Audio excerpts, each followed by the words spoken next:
Bonjour à tous et merci d'être ici. Je suis Fabio, je suis guide de la région des Pouilles. Je travaille avec Ovest, qui est une agence italienne qui organise des tours avec Fitur. Il y a une coopération depuis longtemps.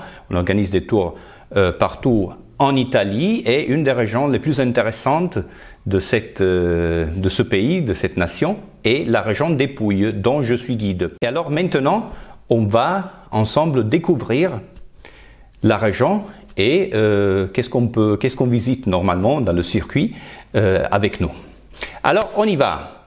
Je vous montre tout de suite la ville de Vieste. C'est sur un promontoire au nord de la région des Pouilles, mais je voudrais partir tout de suite avec une présentation de la région. Vous voyez ici, nous avons une carte de la région des Pouilles où on comprend que la région des Pouilles n'est pas la région la plus étendue, mais il s'agit de la région la plus longue de l'Italie.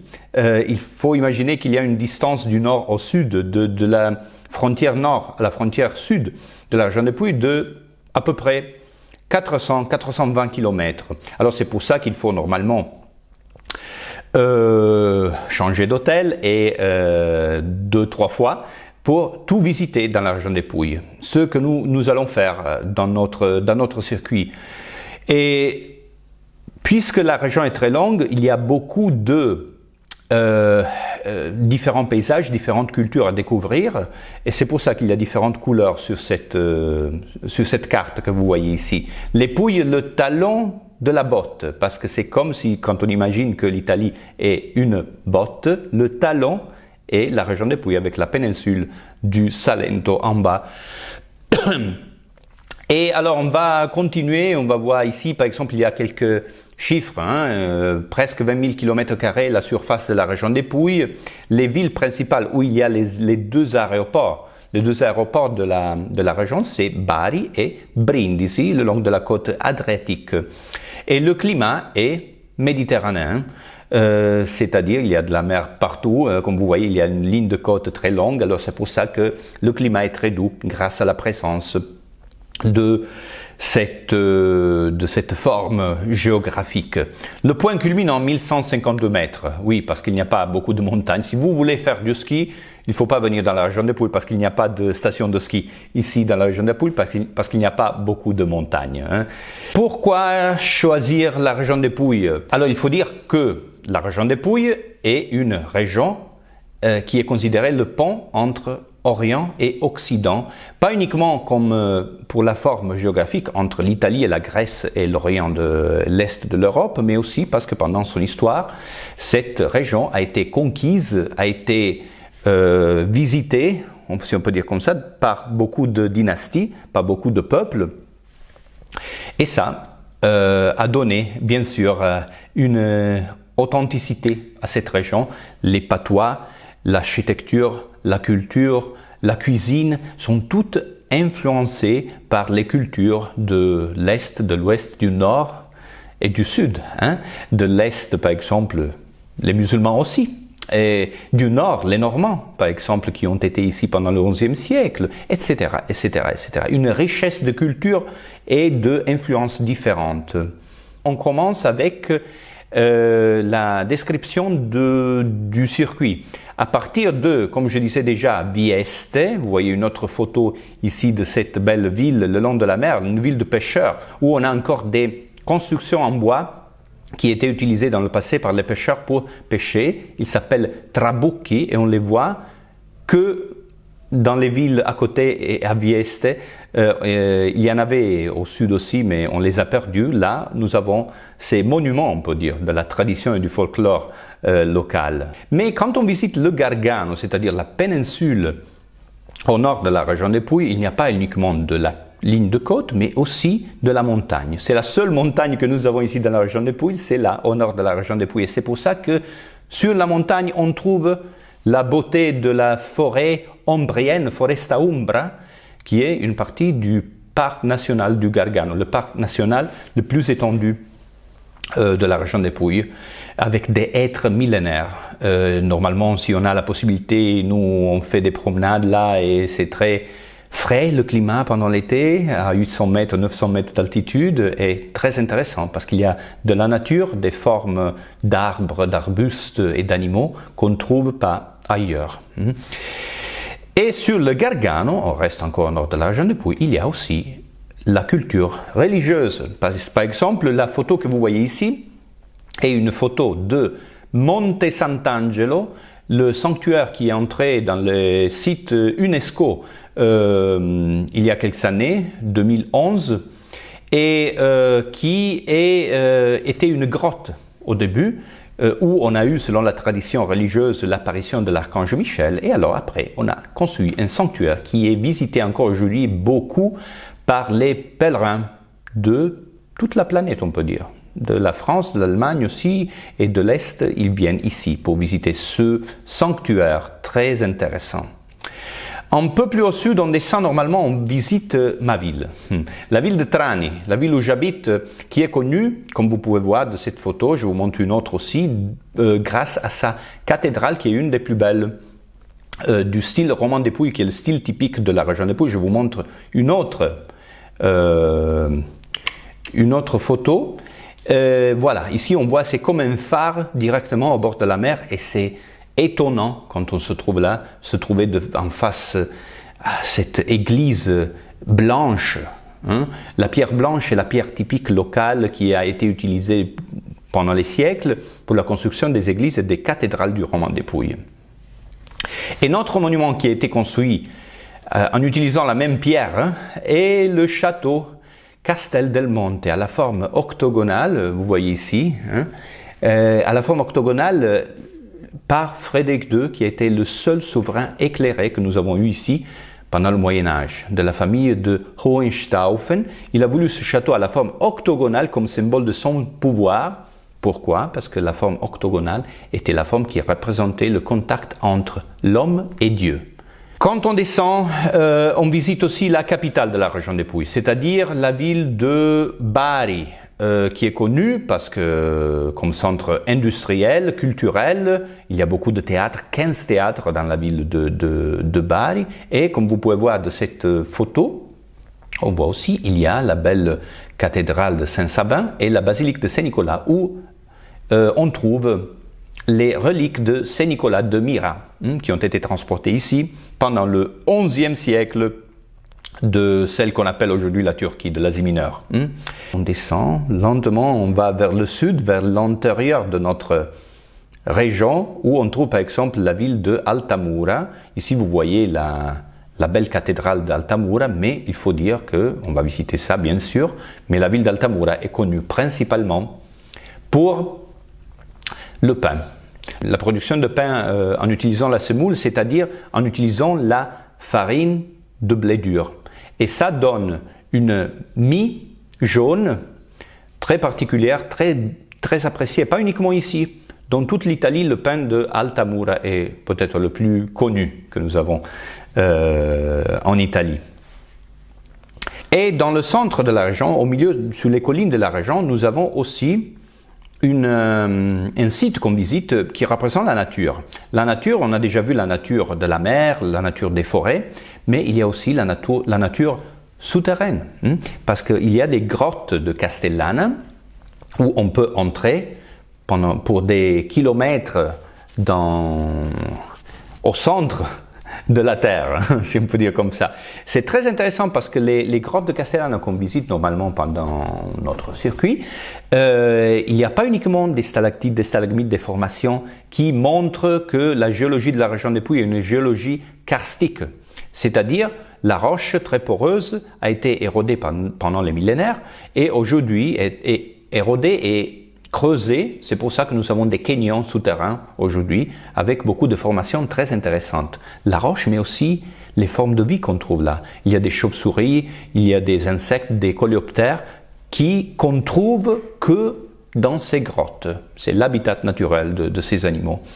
Pas loin de Castellana Grotte, des grottes de Castellana, nous avons la ville de Polignano a Mare. Vous voyez ici le golfe qu'on appelle Lama Monachile, qui est le centre de la ville, où il y a une belle plage où beaucoup de personnes vont se baigner.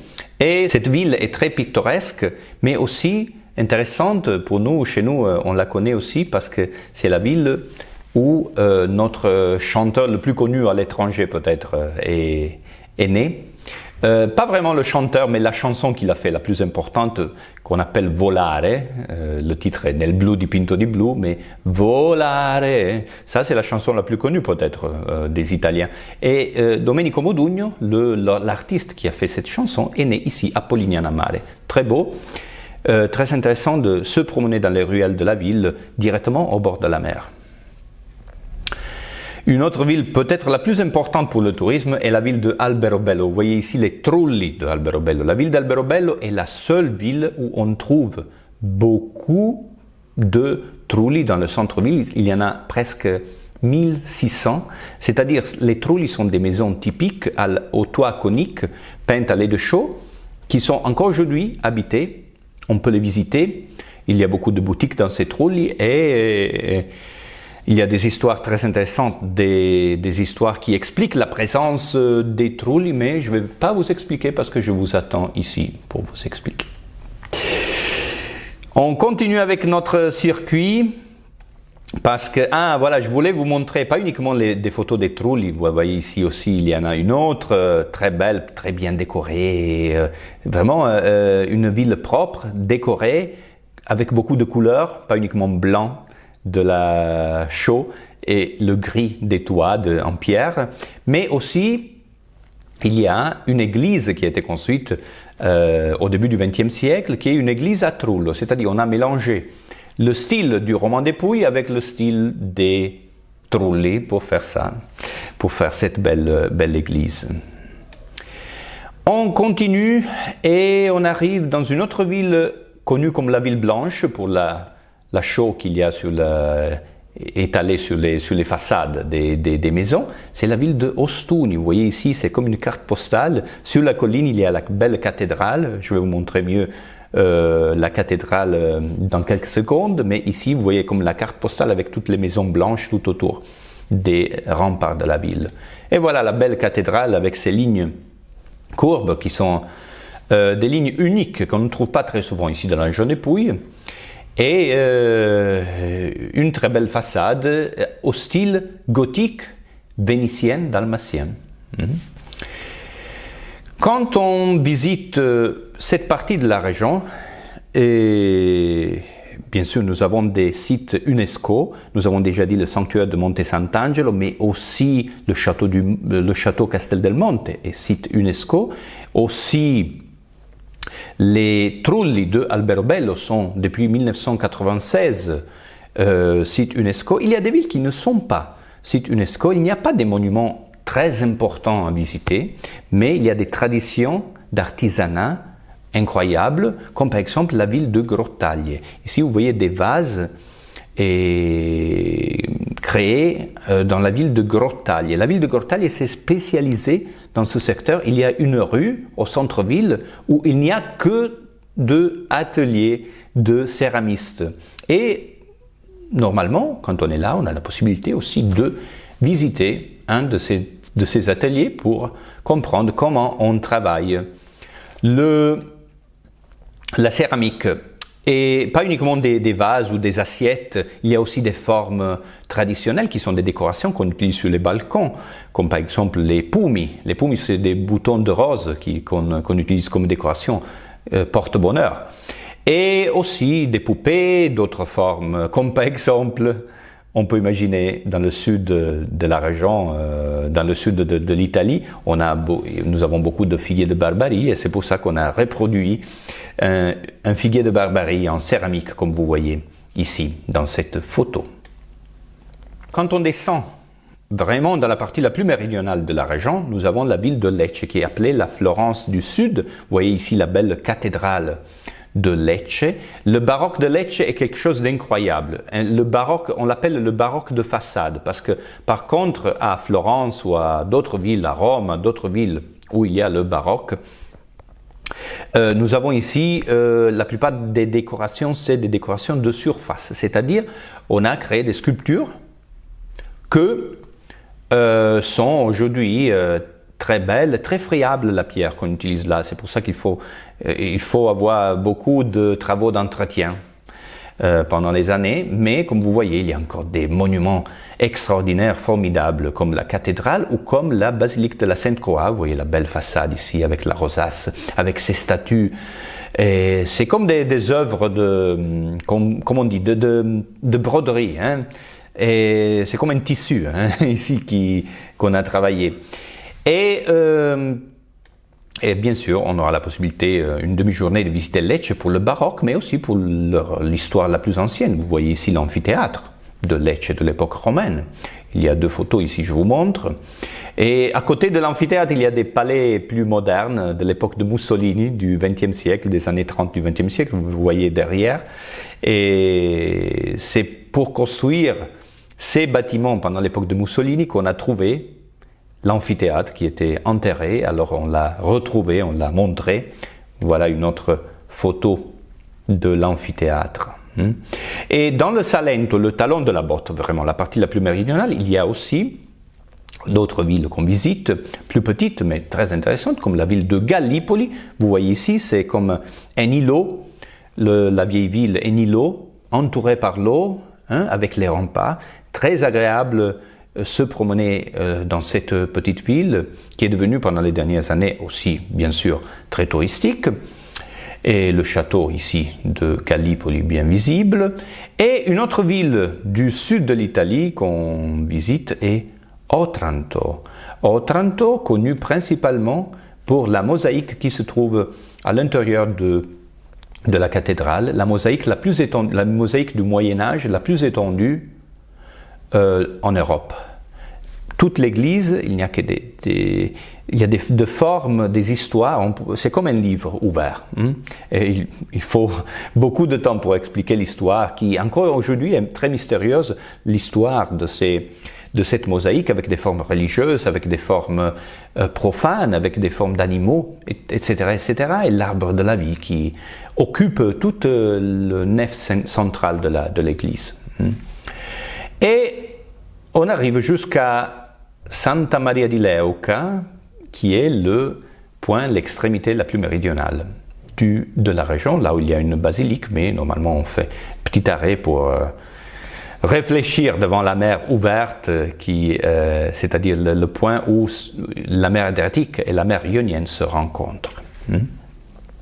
Avant de terminer notre tour, il faut sortir de la région parce qu'on visite aussi une ville qui est au dehors de notre région, qui s'appelle Matera.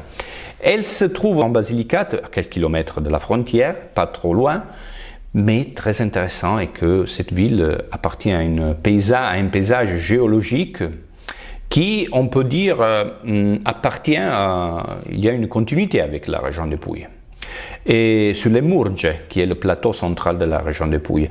Et dans cette ville qui a été la première ville qui est entrée dans l'UNESCO du sud de l'Italie, en 1993, on visite les sassi. Les sassi, ça signifie les pierres, les cailloux en italien. Mais ce n'est pas des cailloux, c'est des maisons creusées directement dans la roche, des maisons pauvres, considérées pauvres jusqu'à il y a quelques décennies, mais aujourd'hui, on a compris que ça c'est un patrimoine de culture, de folklore et de témoignage de la vie des pauvres. Il y a des siècles ou des décennies, jusqu'au début du XXe siècle.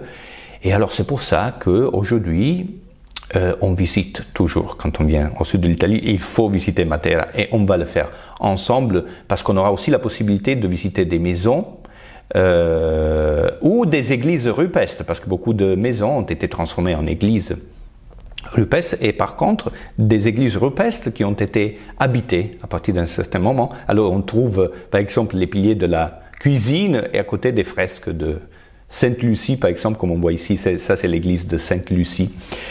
Et enfin, une petite présentation des plats les plus typiques. Les orecchiette, les pâtes typiques de la région des Pouilles, à la forme d'oreilles, avec des anchois et des pousses de navet, c'est-à-dire des légumes typiques d'ici. La focaccia, avec des olives et des tomates, c'est notre pizza, on peut dire, un peu plus épaisse, mais très délicieuses, les taralli, des anneaux, des biscuits salés à la forme d'anneaux, et le pasticciotto, c'est-à-dire des gâteaux aux pâtes brisées avec de la crème fraîche dedans, certaines fois des griottes aussi.